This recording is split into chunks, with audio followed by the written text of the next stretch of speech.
जिल्हा परिषदेच्या विषय समिती सभापतीपदी अनुराधा नागवडे, कैलास वागचौरे, उमेश परहर आणि अजय फांगरे यांची बिनविरोध निवड झाली आहे। प्रत्येक समितीसाठी एकच अर्ज आल्यानं पीठासीन अधिकाऱ्यांनी बिनविरोध निवडी जाहीर केल्या।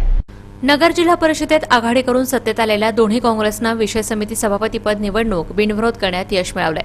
अप्पर जिल्हाधिकारी तथा पीठासीन अधिकारी भानुदास पालवे यांच्या अध्यक्षतेखाली जिल्हा परिषद सभागृहात निवड प्रक्रिया झाली। सकाळी 11 ते 1 या दरम्यान अर्ज दाखल करण्यासाठी मुदत देण्यात आली होती। या मुदतीत सभापतीपदासाठी कैलास वागचौरे, उमेश परहर, अजय फटांगरे, अनुराधा नागवडे यांनी अर्ज दाखल केले। प्रत्येक समितीसाठी एकच अर्ज दाखल झाल्यानं चारही सभापती बिनविरोध विजयी झाले। दुपारी 3 वाजता सभेचं कामकाज सुरू झाल्यावर पीठासीन अधिकाऱ्यांनी निवडीची अधिकृत घोषणा केली। यावेळी मुख्य कार्यकारी अधिकारी रवींद्र बिनावडे यांच्यासह अध्यक्ष शालिनीताई विखे, उपाध्यक्ष राजश्री घुले आदी उपस्थित होते। चार कमिट्या त्यांचे जे निवडी झालेले आहे ते सर्व बिनविरोध झालेले आहे आणि बिनविरोध होण्यासाठी काँग्रेस पक्षाचे विरोधी पक्षनेते आमदार राधाकृष्ण पाटील असतील, सन्माननीय बाळासाहेब थोरात साहेब असतील,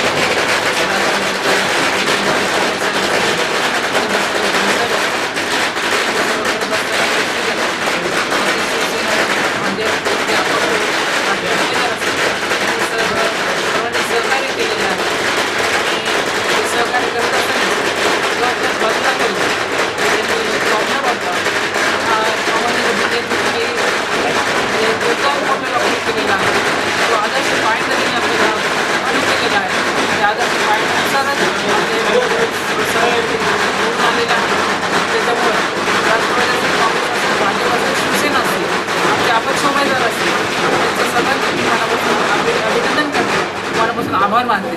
कारण हे जिल्हा परिषदेमध्ये काम करताना निश्चितच शासनाच्या ज्या योजना आहेत तळागाळापर्यंत नेण्यासाठी सर्वसामान्य माणसाला काय पाहिजे काय नको हे सर्व बघत असताना पाणी पुरवठा असेल, आरोग्य असेल, शिक्षण असेल, महिला बालकल्याण असेल, कृषी असेल, रस्ते बांधकाम असेल, या संदर्भात निश्चितच लोकांचे जे गरजा आहेत ते पूर्ण करण्यासाठी आम्ही प्रयत्न करणार आहोत। जरी भाजपचं सरकार असलं तरी काम कसं करायचं आणि कसं करून घ्यायचं निश्चितच याचा अनुभव आम्हाला असल्यामुळे आम्ही शक्यतो जवळजवळ 90-95% तरी आपल्या लोकांच्या अपेक्षा पूर्ण करण्यासाठी प्रयत्न करणार आहोत। राष्ट्रवादी काँग्रेसकडून कैलास वागचौरे यांनी 2.5 वर्षांनंतर पुन्हा सभापतीपदाची संधी मिळाली आहे। याशिवाय अध्यक्षपदाच्या शर्यतीत असलेल्या अनुराधा नागवडे यांनाही काँग्रेसकडून सभापतीपद मिळालंय।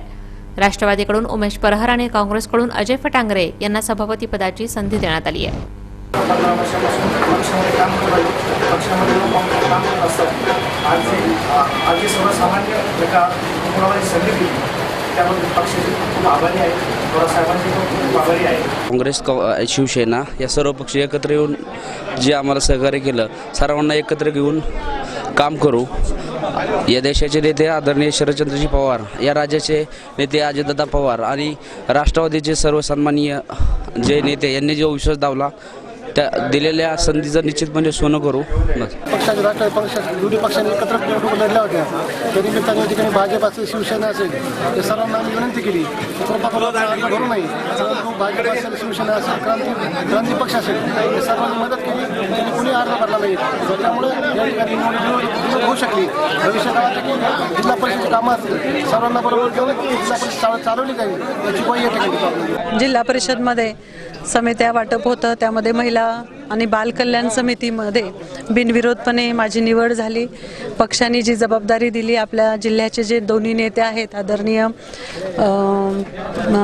थोरात साहेब असतील, विरोधी पक्षनेते राधाकृष्ण विखे साहेब असतील, आमच्या जिल्हा परिषदच्या अध्यक्ष शालिनीताई असतील, आदरणीय डॉक्टर तांबे साहेब असतील, माझे सासरे शिवाजीराव नागवडे असतील, पक्षाचे निरीक्षक म्हणून आपल्याकडे जे आलेत आदरणीय माणिकराव जगताप साहेब असतील आणि आपले सर्वच माझ्या तालुक्यातील आपल्या जिल्ह्यातील सर्वच माणसांनी जे शुभेच्छाचा वर्षाव केला किंवा माझ्या पाठीशी ते खंबीरपणे उभे राहिले आणि मला इथे काम करण्याची संधी दिली, त्याबद्दल मी सर्वांचे मनापासून पहिल्यांदा आभार मानते। आणि महिला बालकल्याण सभापती म्हणून महिलांचे, बालकांचे जिल्ह्यातील जे काही अंगणवाड्यांच्या समस्या असतील, जे काही कामं असतील ती प्रामाणिकपणे करण्याचा मी प्रयत्न करणार आहे।